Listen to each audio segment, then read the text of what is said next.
Hello everybody and happy Sabbath. Dawg here. Today's story is called When Gorillas Go to Bed. Gorillas spend most of their days in bed, so they like to be comfortable and safe when they retire. When they arrive at a new place, one of the most important tasks before them is construction of their sleeping quarters, which many naturalists appropriately call a dormitory. The head of the family decides on the site for the dormitory. The location of the sleeping quarters is very important because of the danger from flooding that can occur with sudden equatorial rainstorms. The dormitory site chosen is usually in a grove of overhanging trees, and often with a moss or vine canopy acting as a tent. The females and the young scramble up the trees to make their beds. These consist of branches bent together, intertwined to make a platform. Vines and branches are actually tied together in construction of the bed.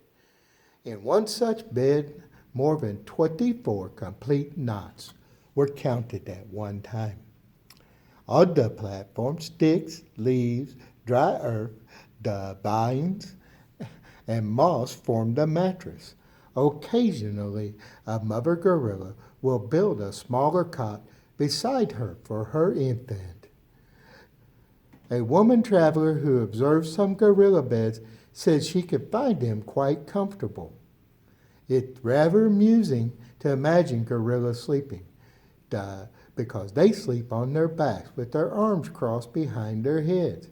This is the favorite sleeping position of some people I know too. The head of the family almost always sleeps on the ground. A West African medical doctor reported that every time he found a gorilla's dormitory, he would lay down where the male had lain. And from that point, he found it was always possible to see every sleeping place of every one of the females. So the male on the ground always finds a place from which he can watch over his entire family. You can imagine the female gorillas and the young could sleep in confidence knowing that they had a protector. So how much more should we have confidence in God knowing that He's watching over us all the time and sees us no matter where we are, just like the father gorilla keeps an eye on his family. God's keeping an eye on us and keeping us safe. And today's verse comes from Proverbs 3. It's verses 24 through 26. It says, when you lie down, you will not be afraid. When you lie down, your sleep will be sweet, for the Lord will be at your side. Just remember, God's always watching us. Y'all have a blessed day. We'll see you next week.